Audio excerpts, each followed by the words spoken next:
Hello and welcome back to the end of the world, or should I say, the latest edition of Need to Know. Bryce, we survived. Oh man, that was some wicked news we've had to play with over the last few days. Although the one thing I wanted to say, Ross, I posted this on our Twitter account, something to the effect that the UFO issue is no longer the biggest mystery that has to be solved, which got people's attention. And I said the biggest mystery is how do you schedule a podcast when one guy is in Australia, one guy's in Los Angeles, another guy, our producer, was in Chicago. Everybody has a job and a family. How do you do it? And we actually sort of gave up on our normal way, and I'm actually trying to switch this thing. So if it looks a little rough, for those of you watching video, you'll know why. But yeah, the world is in a precarious place, and I know that you also had something that I didn't like to hear about happen in Sydney. Tell us about it. Oh God, we've had a terrible time. I mean, I know gun attacks happen almost every day in America, but for us in Australia, the kind of crazed mad person running through a shopping centre stabbing people scenario is just unheard of in our country. And it's my old suburb. It's where I used to live. I used to go shopping in that shopping centre. I know people who were there, and it's so mortifying to think that the innocence and the simplicity of a beautiful community can be broken by such horrible carnage. And overshadowing all of that, of course, was the dreadful possibility that Iran and Israel could become an even bigger conflagration. And thank heavens, as we speak at the moment, what's happened is obviously Iran has launched its weapons. They've been incredibly successfully deterred by Israel by shooting down, I think, 99% of the missiles and drones involved. What an incredible success rate. And I have to say, Bryce, it does beg the question, if we can allow drones to operate with impunity over American air bases in the United States and not be able to bring them down and find out whatever the hell they are, how is it we're able to bring down 99% of them over the Middle East? I do not know. And I thought exactly the same thing because, like a lot of people in the world, I was transfixed. I mean, let's face it, that is a lot of firepower when you send, I think 170 drones and 130 missiles or cruise missiles, and you take them down with only one injury. And I mean, that's incredible. And I do agree with you. It raises questions because let's face it, the drone issue has turned in kind of a straw man for this whole UFO UAP reality issue, at least in government circles. Now we're being told that we can take these drones down, and yet we haven't seemed to have the same luck in the US. And as they say, it raises questions. Do you think we'll learn anything from this that's useful in this regard?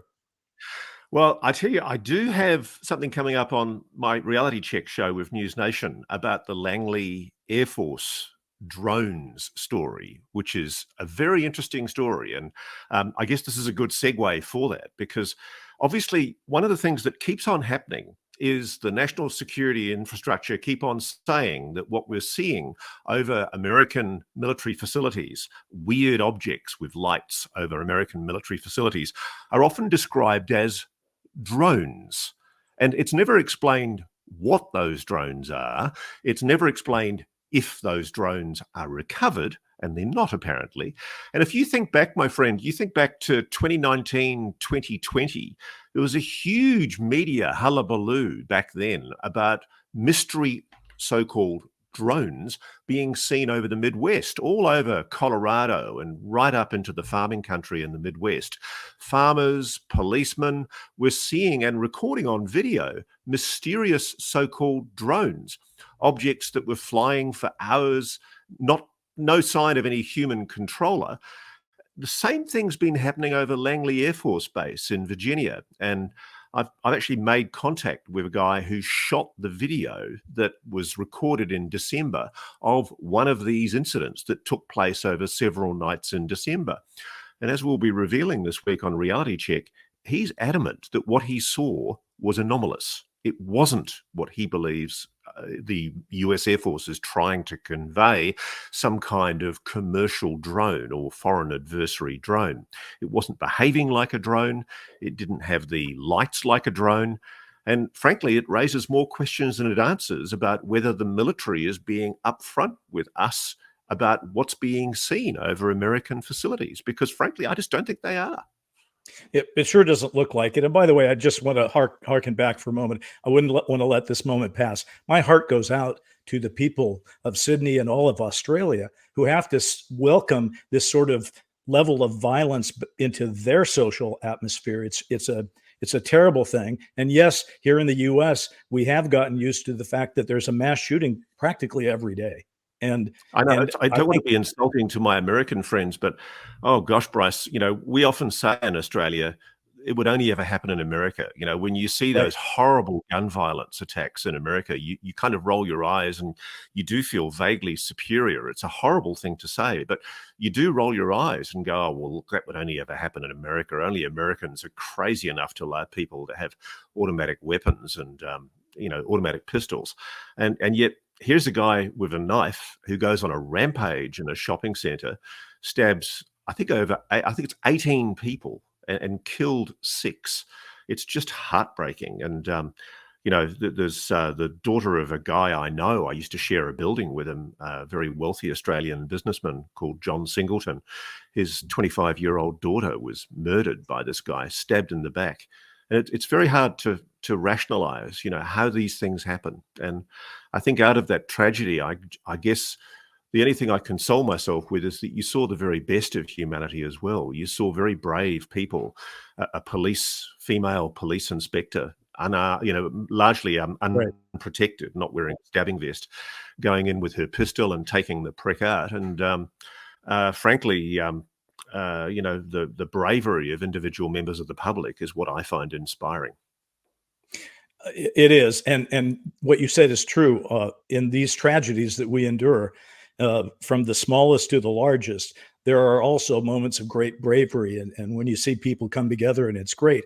Although it is interesting, we fight all the time after a big mass shooting about, well, what should we do yet? And one side always says, well, some version of, well, guns don't kill people, people kill people. And in one respect, both sides have to acknowledge we have to find a way to deal with this, because in one respect, what happened in Sydney and has happened also in the US is something that does happen. I mean, it was not a gun, and yet there was still a mass murder situation there. So it does prove that people who are mentally unbalanced, who want to kill people, can figure out how to do it without having a gun permit or even a gun. Yeah. The other side always says, well, we need to concentrate on mental health. And I think obviously the answer is you have to do all of the above, and you have to have an increasing less tolerance for this kind of thing in social life. Mate, I think the problem in America is that so many crazy fuckers have got guns. I'm not about to say that you should take all the guns off Americans, because the reality is that there are so many dangerous people out there with weapons. It's a very different situation from Australia. And I'm not going to dictate what needs to happen in America. I wouldn't presume to know. Just like, by the way, some crazy loon overnight has suggested that I've endorsed Donald Trump by commenting on Senator Marco Rubio being mooted as a possible vice president with Trump. And I said, well, at least Rubio would be good for disclosure. And some fucking lunatic then says that I'm promoting Donald Trump and pushing the idea of Donald Trump as president. What is going on in your country, Bryce? So, I just, for the life of me, do not understand how people make rational political commentary statements at the moment without being accused of what I was accused of, which is ridiculous. It's a difficult time, and the last two things you've said lead me to what I wanted to mention here. Yeah, it is an inflamed time, though, Russ. I mean, and I do feel it's makes it hard for us to analyze what people's positions on the UFO UAP issue is, because if you even mention a specific candidate, then the other side will often say, well, wait, so you're endorsing them, or you're in the bag for them, or whatever. The other thing you said that I was thinking about is you were talking about, the guns and so forth. And this also plays into the whole U.S. Us against them attitude. I just saw the movie Civil War over the weekend with my family. Well, first, it's the loudest film I've ever heard, especially the third act, which I won't tell you the specifics of. But the one thing it's about is how deadly the firepower that we own and use against each other in this world has become. The amount of danger and firepower and destructive force of the weapons we use now is so in advance of any war that we've fought before. It's terrifying. And then Civil War, for those who haven't paid attention to it, is Alec Garland's latest film. He's the guy that did Ex Machina, which a lot of people really liked, about artificial intelligence. And he's sort of told a story about the very near future here in the United States, where we are at war with each other. And it's very, I guess, unclear by design as to who's who exactly, which is probably correct, because what it really brings home is just the tragedy of, I mean, when you fight amongst yourselves and you try to kill, other Americans here, or if Australians were fighting with Australians, it'd be just as bad. It's a terrible thing. It's an awful thing, and people die so easily, and it's something that has to be avoided, which sort of leads me, frankly, Ross, to my little soapbox that we have talked about from time to time. For me, watching it, my family, we all saw it on our own level, right? My wife was there, and my son and his wife, and we all sort of took it in stride. And I found that I couldn't even hardly speak for the first half hour. I just said, we were at a food court. I said, "You'll see me soon. We'll have a conversation." I just went around. And one of the things I thought was related to our show and what we're talking about. Things seem so extreme because this weekend, there's the Trump versus Biden election and red versus blue here. But there was also at the same time the movie Civil War that I just saw, and also at the same time the Iranian 300 drones and missile attack on Israel. And it makes me think that it deserves to be said once again. I'm not entirely sure what should be done about disclosure. We've talked about it. It's easy to have different points of view based on different things. But I have to say, for me, thinking about these issues all in one slice, I've come to the conclusion that while I don't know exactly what would be disclosed, and I don't know exactly how it could go badly, I just feel like it's got to happen, because where we are right now is so dangerous and so close to a nuclear war and civil wars. I just feel like, folks, if you're in charge of this secret and you're managing it, if I'm talking to anybody out there who's doing that, please, dear God, give some honest thought to how we can deal with this and at least try to get everybody in this damn world on the same side for a few minutes. It would be instructive. Here. No, I completely agree, Bryce. I mean, I really do. I mean, on the weekend, I woke up and I said to my family, "Oh, well, brace yourselves. This could be the Third World War." And I think my family often think I'm a bit of a Cassandra on these things, because I do get worried about the international situation. But like a lot of people, I look at the atomic doomsday clock and see how close it is to midnight and think how dangerous a situation we're in. And wouldn't it be an interesting panacea for humanity to realize it is not alone, to know that there is a non-human intelligence out there that may or may not be good news for humanity, but at least then humanity might start thinking of itself as human rather than Russian, Chinese, Iranian, Israeli, Australian, American. And that's, I guess, what lies behind my comments, frankly, about Senator Marco Rubio. Whatever you think of his politics, he's pro-disclosure. He's pro-revealing what it is that the United States government knows. And I think that's laudable. And frankly, I think when people come to make their decisions in November, they should be looking for politicians who are open and transparent. And one of the things I think you and I wanted to talk about this week, Bryce, was the burnout that's happening amongst some in social media commentary on the issue of UAPs. Our good friend Kurt Jaimungal has just announced from his Theories of Anything show that he's stepping back from the UAP subject for a while because he's despondent about the pace of transparency and the essentially what we're getting, or rather what we're not getting, from purported disclosure. I think he feels a sense of despondency, and I must say it's clear to me that a lot of people out there agree with him. It's true. Listen, I listened. You've been on Kurt's show, and I remember that very well. It was a great show, and I believe when Kurt basically made his comments in this latest episode, he said something like, "Yeah, the last UFO bigwig I had on was 8 months ago." So I said, "I wonder who that was." I looked it up, and I think it's you. I may not have that right, but I think it was you that he was referring to. So. Look what you did, Ross. You made the guy take an 8-month vacation, and now he's out entirely. It's insane. But listen, yes, I didn't. I thought Kurt was a little bit over dramatic, but that's a comment on performance more than content. Um, and I will say, and I think it's important for all of us to stand up and speak out about this. I know exactly where he's coming from, and I know that you know that too, because you and I have had more than a few conversations where one of us, and maybe both of us, will say, "I don't know. I mean, how much longer can you keep this up?"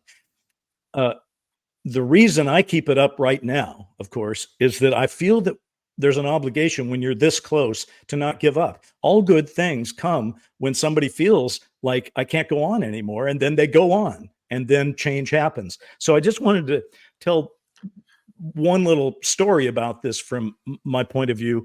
Um, I have taken a break from ufology, and it was a 10-year break. I had a run in television in the 90s where I did a number of UFO projects. First Official Denial for Sci-Fi, and then I put UFOs into Lois and Clark. I put it into everything I was doing. I put it into my Fox show Mantis. I created Dark Skies. I ended up working on Taken with Steven Spielberg.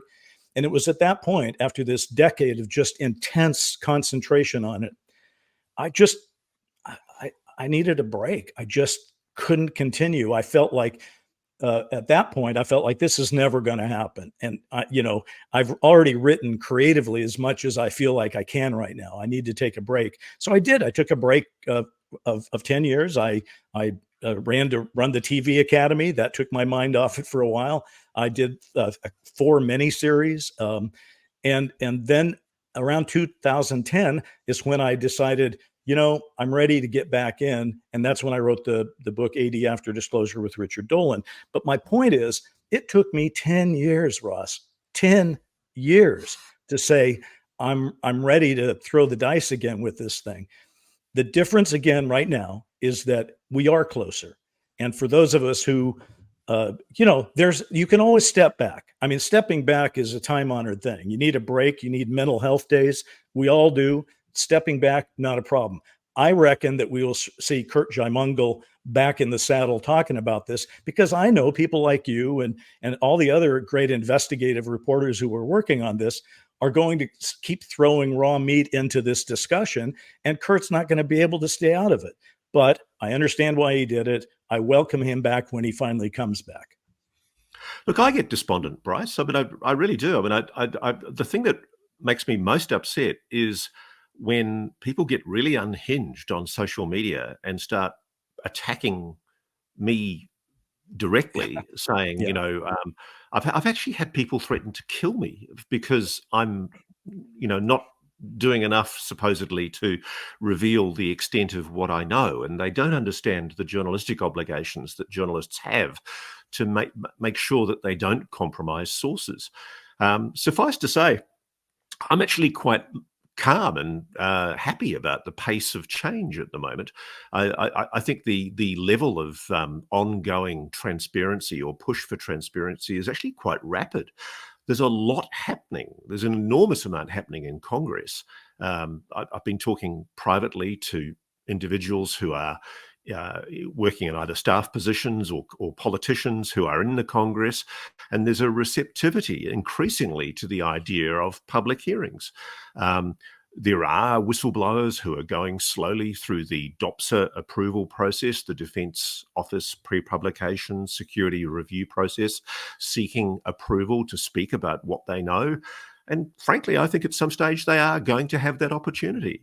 There's also other things I and other people are working on that, frankly, because of the very nature of that work, you want to keep it quiet and you don't want to talk about it. Well, one thing I do want to make the point about, though, is that there's stuff that's constantly happening. You and I were talking about Rear Admiral retired Tim Gallaudet, who's the former head of the National Oceanographic, oh gosh, what is it? Aeronautics or whatever it is, The administration. National Oceanographic Atmospheric Atmospheric. That's right. Administration. Tim's a really This good is guy. not a job that anybody gets. That's a big job. I know it's a huge job, and the thing about it is Tim's really sticking his neck out. I think you wanted to make the point that he's been saying things recently that are just quite extraordinary, and I think we need to remind people that to have people of his prestige and background making statements like what you're about to reveal is incredibly important. Well, I mean, it's no big reveal, although because we hear it all the time, but not from somebody of his stature. And I want to remind everybody, the person we're talking about is a former rear admiral, which again is not a job title that the government just hands out like a piece of candy. You really have to have the status to have that title. And he's also again run the NOAA, which again is a very important job. So what he's been doing lately that I think kind of rocks me back is he's been saying there are multiple species interacting with us. So he has leapt from, there are some cases that happen that we don't know exactly how to explain, but they appear to be technology that we don't understand, to now there appear to be multiple species interacting with us. And this guy, to see him, I urge people to go look at anything this guy says, because you and I both know he has gravitas. He has exactly what they want from these so-called whistleblowers who might come forward. So just because there are whistleblowers waiting in the wings to come forward doesn't mean that there aren't some of the retired people who are already doing it. So we have not stopped. It's not dead. It's not a full stop right now. And I think also people need to remember, I mean, there is this kind of casual attitude from people who are desk jockeys sitting at home who don't really have a lot to lose by making the comments that they make on social media, however poisonous they may be. And they're not really thinking about the implications for these people. I mean, if you're somebody who is supporting a family working in a national security situation where you've become privy to, for example, a legacy retrieval reverse engineering program, you need to be very, very careful about how you make the decision to speak and come forward and talk about that.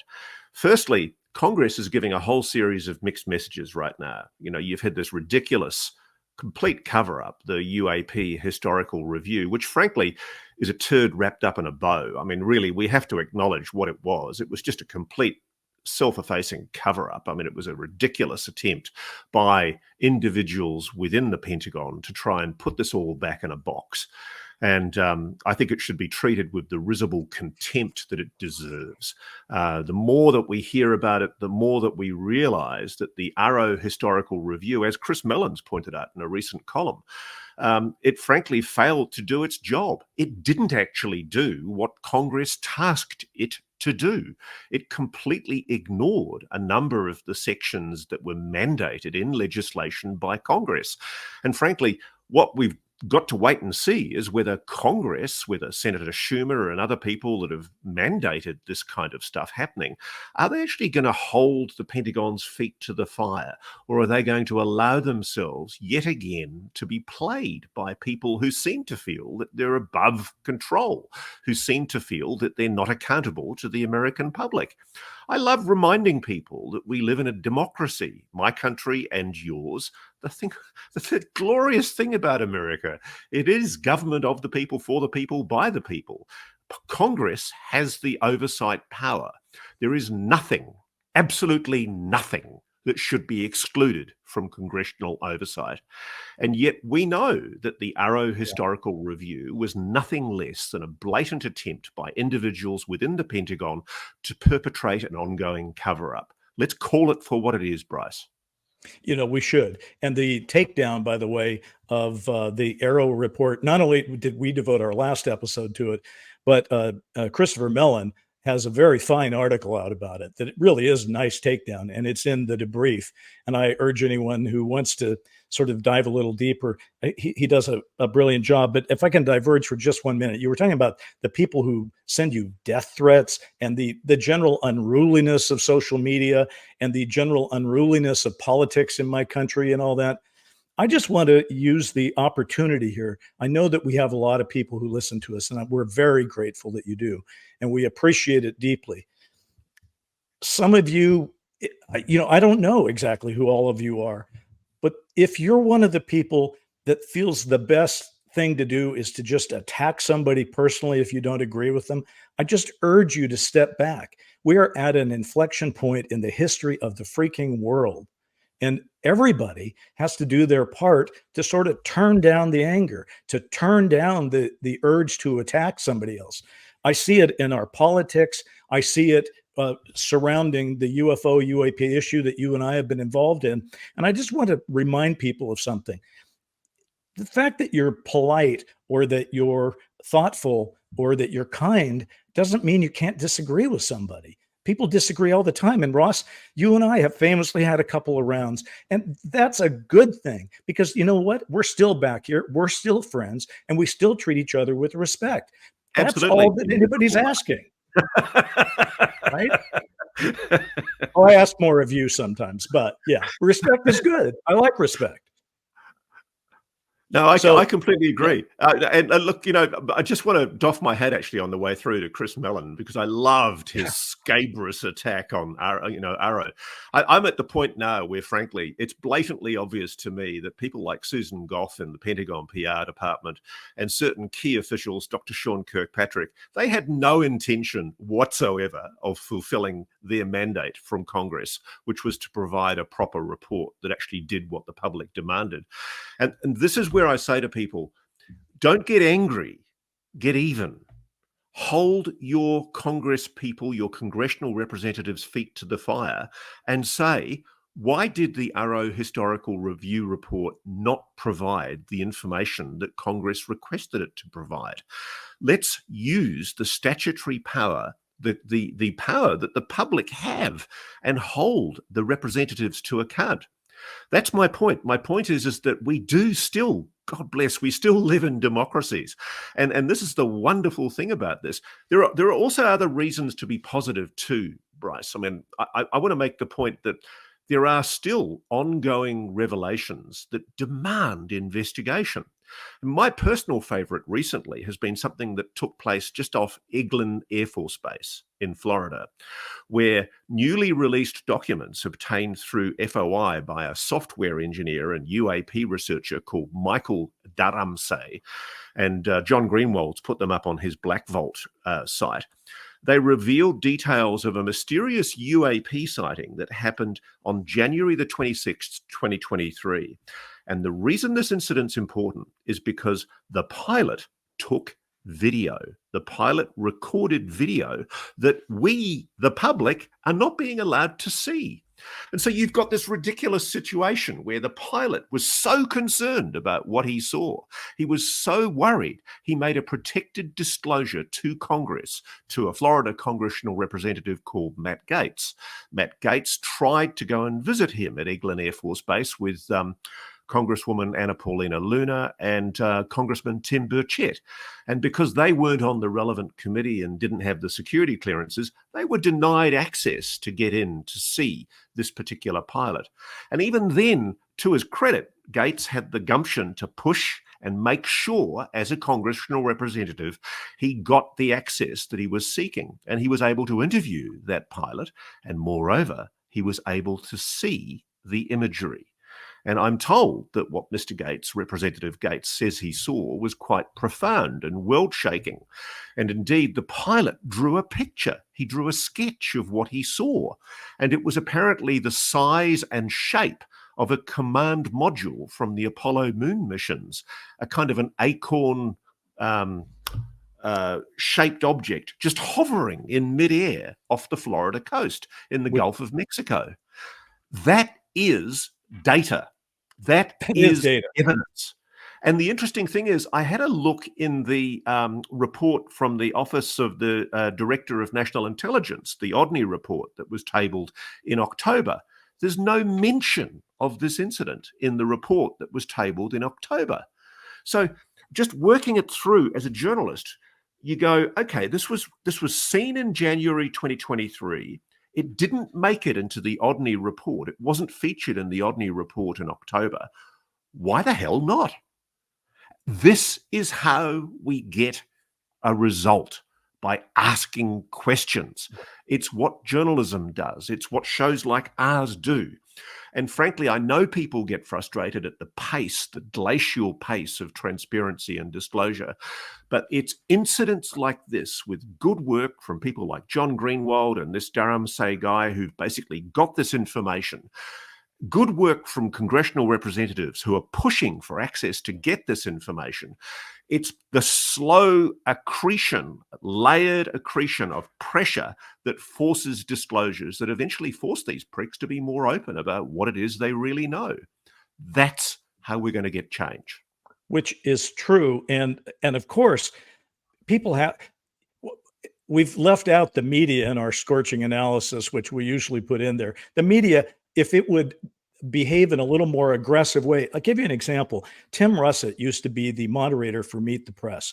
And what Russett was known for, which I think could easily be applied here, is when he would have a guest on and he would ask a straight ahead question, they would usually, say, well, blah, blah, blah, and they'd give their sort of diversive answer. And he would say, yeah, but you didn't really answer the question. The question again is, and then he would come back with the same thing. And if they did it again, he'd say, all due respect, Senator, or whoever, the question still is. This is what we need to start doing, not being rude, but just saying, okay, there are things we need to know about. The other thing, so that people know what we're talking about with this Eglin Air Force Base thing. As you said, it was January of 26th of 23. And this was an Air Force pilot, not a Navy pilot. He got radar lock on 4 separate UAP.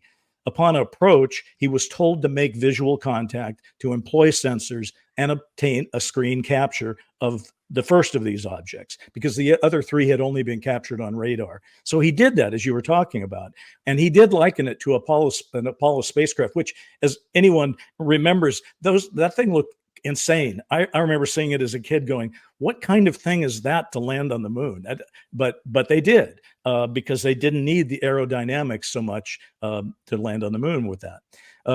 This thing was about the same size, though, he said. And by the way, the Acorn thing is a description that goes back to the Kecksburg UFO back in the 60s, I think, in Pennsylvania. So anyway, he said this thing was orange reddish. It had an illuminated round bottom and a top section that was a 3-dimensional cone shape comprising gunmetal gray segmented panels. I mean, that's pretty freaking specific. That doesn't sound like a drone to me. It doesn't sound like a ball of light. It doesn't sound like a lot of things that this last Aero report tried to dismiss the whole thing as. It sounded like a real unknowable.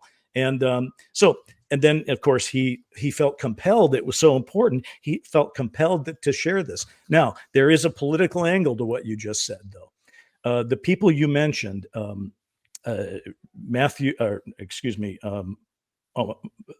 Burchett, Luna, Mace, and Matt Gaetz, these are all Trump supporting Republicans who Democrats think are pretty foolish. So it would be better also for the UAP UFO issue if you could also name at the tip of your tongue 4 Democratic congressmen who are as involved in it and outspoken as these 4 have been. And I think I probably could, actually. I mean, I know, for example, Alejandro Ocasio-Cortez is pushing hard on disclosure. There are people on both sides of politics pushing. I mean, Senator Schumer, for example, produced the absolutely laudable Schumer amendment that was snowed by certain individuals in the Congress. Who shall be named and who shall be exposed for their appalling behavior. Why aren't we naming them right now? Why can't we name the people who fought the amendment? Let's name Mike Turner of Ohio. Absolutely. Let's forever put his name up in lights as the guy who blocked the most important piece of legislation in decades to allow UAP transparency. Why did he do that?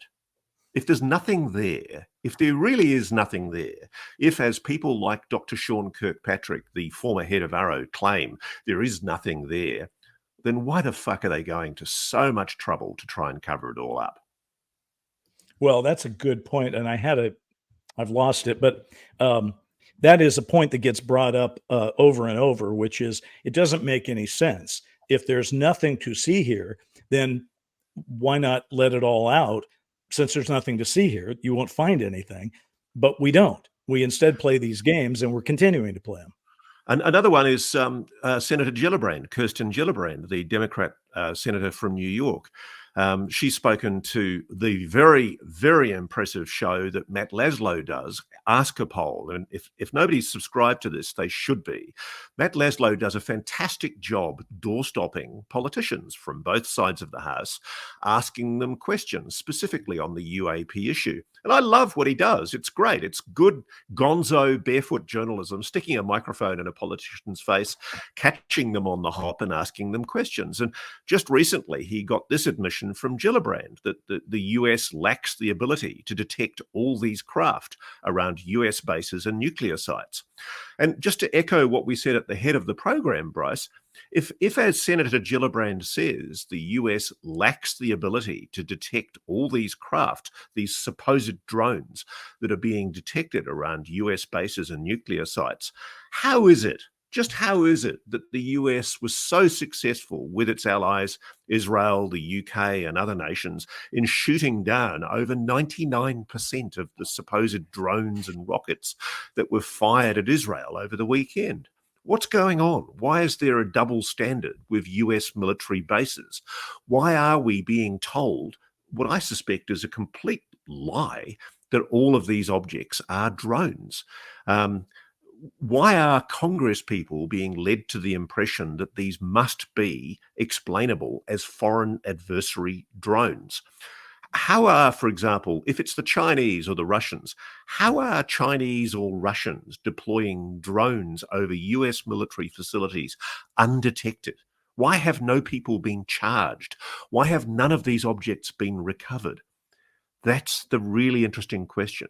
The reason why these objects haven't been recovered is because in a large number of occasions, they are genuinely anomalous. And that's what I'm being told by my sources, that these do not constitute what you would normally regard as a drone. They don't have propellers, they don't have rockets, they don't have the kind of visible propulsion systems that you'd be used to with a normal commercial military drone. So what the hell are they? And why is there such a lack of curiosity amongst our congressional representatives as to what exactly they are? This is where the public, rather than getting despondent and throwing their hands up in the air and shooting the messenger, they need to write letters to their congressional representative and do that good old-fashioned thing of tub-thumping campaigning, making politicians realize in an election year that this is something that matters. Well, Trump and Biden were having debates this last week here in the US. And all I can say is I will do what I can to remind the people who are putting on in any individual debate to, if I have to try to shame them to do it, if I can be persuasive, but I would like to see them at least commit to, in these debates, asking about the UAP UFO issue. But I will say this excellent comment you were just making about what is going on and why can't they tell us and that kind of thing is why you can simultaneously remain dedicated to seeking the truth in the UFO UAP world and finding that reality and still be burned out. It's incredibly difficult to stay focused. It's worth doing, obviously, because let's face it, in my increasingly long life now, I look back and I say, well, I don't think I've ever seen a time where more people were visibly talking about this issue in a way that could be sent around the world. I mean, there were people always who would tell stories, in the 50s or whatever, but there was no internet. So, the vast amount of people never had any exposure. And there weren't certainly people like rear admirals talking about multiple species out there, for crying out loud. So we are at a what they call it, an inflection point. Two other quick thoughts. First is, it is interesting. The Democrats seem to have their UFO support in the Senate, and the Republicans seem to be chasing UFO truth in the House. So all I can say is, I hope they're both successful. That would be a lovely thing. And I had a number 2, but I don't remember it, so I'm just going to let that go. But go ahead, yeah. One thing I wanted to make a point about is we did talk in the last program about the derisory, risible joke steaming turd wrapped up in a bow that we call the Arrow Historical Review. And I think one thing that I've been waiting for is any kind of comment from the Office of the Director of National Intelligence. Now, people need to understand that the DNI is a body that was set up in the wake of 9/11 because of intelligence failures that allowed 9/11 to occur. There was a recognition by the 9/11 Commission that individual agencies like the CIA were sitting on information, and they were caught holding back on information about the 9/11 hijackers that allowed these dreadful criminals to come in and perpetrate the biggest terror attack in world history on American soil. We don't want those kind of intelligence failures to happen again. And the interesting thing is, I've been waiting for the Office of the Director of National Intelligence to make a comment about the Arrow Historical Review. And you know what? They haven't. No. And I'll just remind people what Avril Haines, the DNI, said when she was, I think at the time, she was in her capacity as a former deputy director of the CIA. She said, the bottom line is that we don't understand everything that we're seeing, these UAPs, and that's probably not surprising to anybody in many respects. Now, this is, however you see it, whatever this is, whether you think that this is foreign adversary drones or whether you think that this is something else, something non-human, whatever it is, the fact that we don't know what it is a chronic failure. It's an intelligence failure. And here we are 20 plus years on from 9/11. And we are now still talking about failures in intelligence. Now, Congress needs to get the bit between its teeth and address the obvious failures that mean we don't know. We honestly don't know what these objects are that are in our airspace, hovering over the most sensitive military facilities and training areas in America. Congress needs to find answers. That's why this matters. I'm not saying necessarily it's an imminent threat, because obviously if these objects can operate with the impunity that they demonstrate over some of our most sensitive military facilities, they can do whatever the hell they want. But Congress needs to push for answers, and the public needs to push for answers. There's so much information out there that people aren't realizing the significance of. And I think the most glaring anomaly here is the silence of the Office of the Director of National Intelligence since that joke, that pathetic joke that they called an Arrow Historical Review. And I'll simply remind people, read Chris Mellon's article in The Debrief. You know, you mentioned intelligence failure.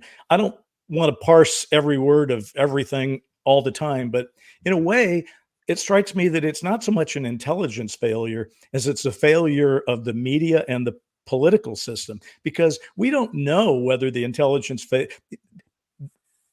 to talk about an intelligence failure is to ask yourself, well, do they not know what's going on?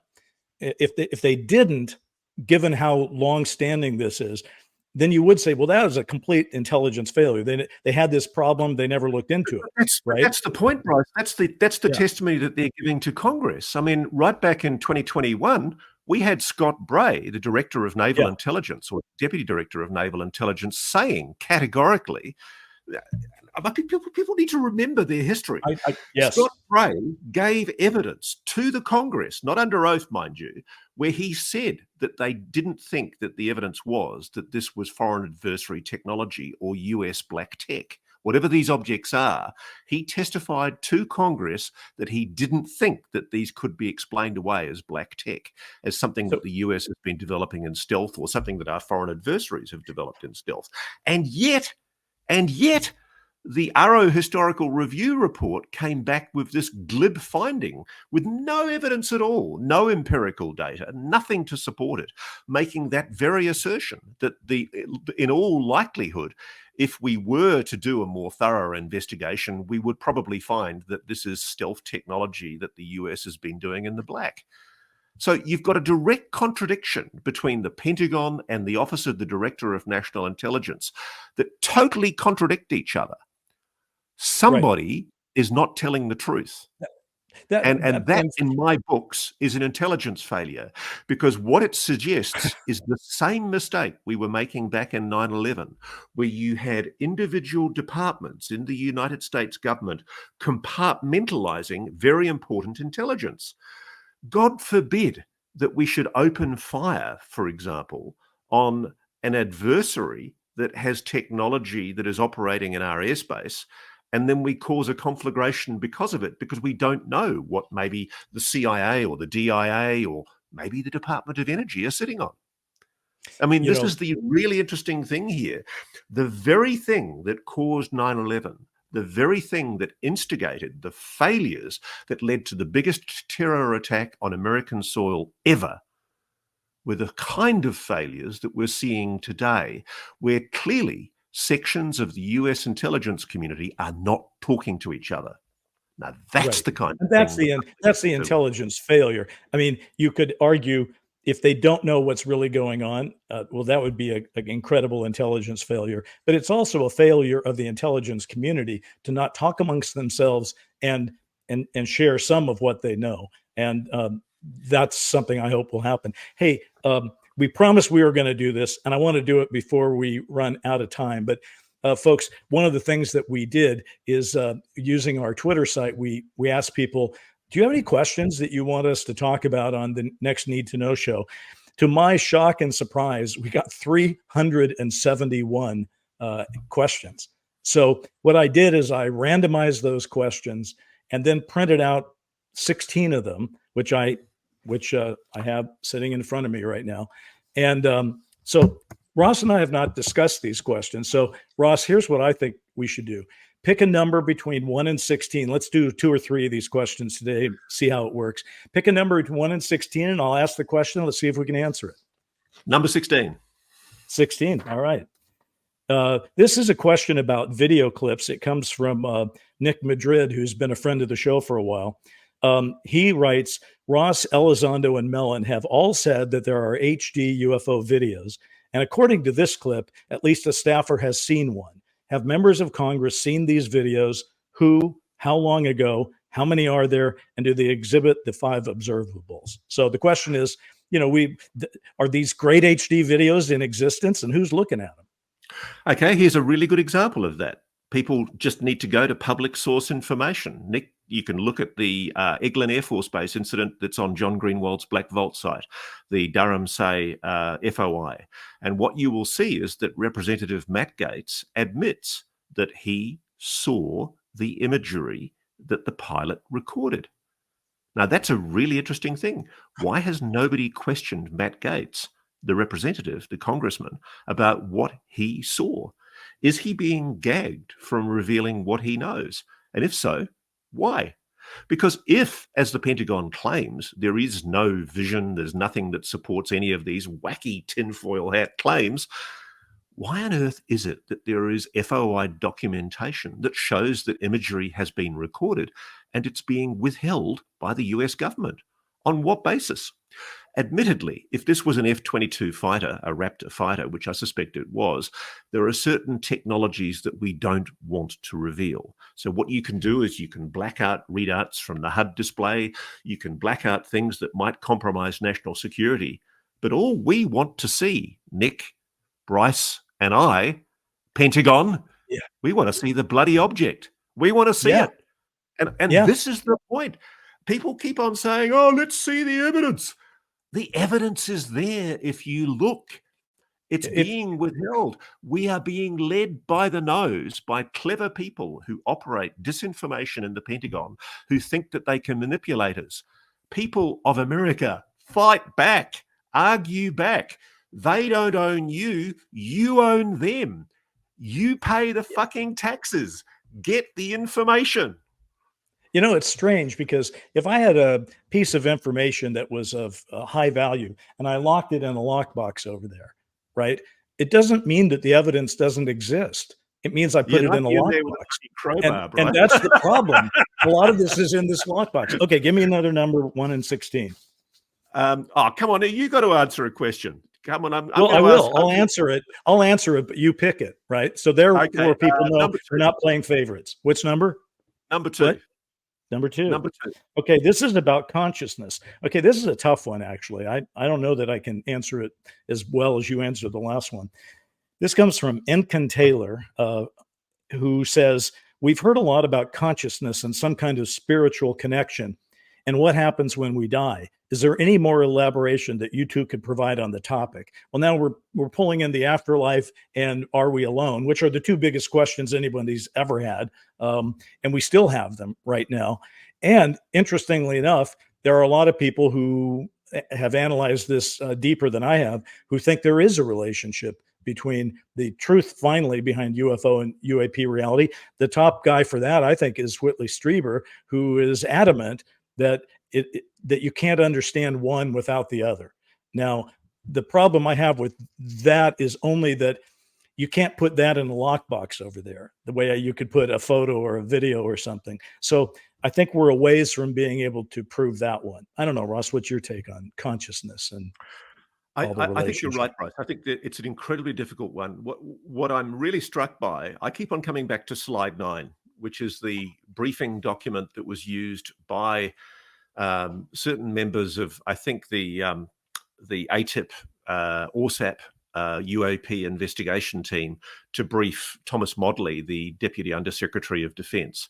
And it suggested that whatever the phenomenon is, it has the capacity to manipulate and connect with human consciousness. And I'm really struck by the fact that when I talk to people who've had sightings, one of the things I've learned to ask them is, what did you feel when you were looking at this object? Did you feel a connection? Did you feel it knew you were there? And I'm amazed how often they say, I did feel a connection, and I did feel it knew it was communicating with me. I mean, I wish I could show it to you. I mean, I haven't got his permission, but there's a lawyer friend of mine here in Sydney, and he has the most phenomenal ability to connect with these objects. I've stood on his balcony and looked out over the direction from the city towards Sydney Airport, and I initially thought they were planes, and then the video he sends me are extraordinary. They show these objects moving in extraordinarily anomalous ways. And he'll often say to them, power up for me, let me know you're there. And then you'll see them go boom, boom. Now, I don't know what they are, but he seems to be getting some kind of consciousness connection with whatever they are. Now, that to me implies that if this is a technology, it's a technology that's engaging with human consciousness. Well, then all I can say is you've done it to yourself now, because you better work on that friend and get him to get that video, because I swear people are going to be writing about that right away. Okay, so that was interesting. We answered a couple of questions. We could do a whole new show, frankly, just going. We've only got 369 more questions to ask before we can finish this thing. Let's just kind of bring this to a bit of a wrap. I just wanted to tell you one thing that I thought was kind of funny. I've told people I've been working on this scripted podcast called Undeniable, which is about how the world's going to change once we acknowledge that we're not alone. And in the third episode, I put an Australian reporter into it, who's reading some stuff and is part of their worldwide discussion. And so I thought, this gives me a lot of power, Ross. I can hire you to play the part, and then I can fire you if you don't do it right. So I'm thrilled with my newfound power. I'm happy to be fired. I mean, frankly, if you don't get fired in journalism, you're not trying hard enough. So, yeah.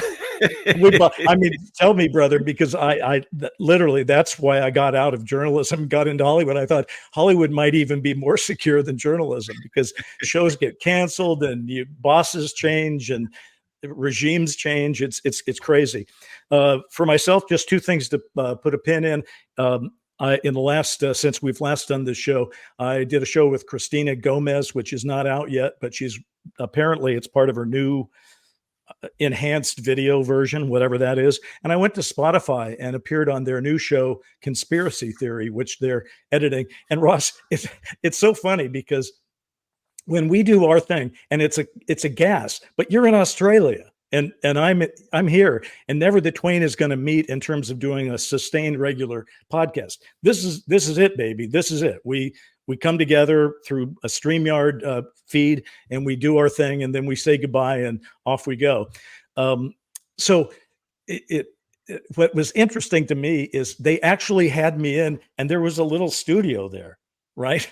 And the interviewer and I sat across a table from each other, and I actually got to wear headphones with a great microphone. And I thought, wow, this is just like the old days in radio. It was a beautiful thing. But again, what I like what we're doing is I love this immediacy where, if there's any problem, if we screw something up, I'm sorry, that's making it in the cut. That tends to be what we do here. We're not taking it away for 2 weeks and working on the cut. So, folks, this is you get what you get here with Need to Know, and it's always fun. So that's all I got for the week. And me too as well. And so I think we were going to call this show Burnout. I hope you're all not feeling burned out. I think there's great reason for optimism. And Kurt, you're welcome back anytime. We'll have him on the show. Listen, everybody, thanks for watching or listening or whatever you're doing. We appreciate it. Goodbye from Los Angeles. Ross, have a great time till we meet again. Thanks, mate. All the best.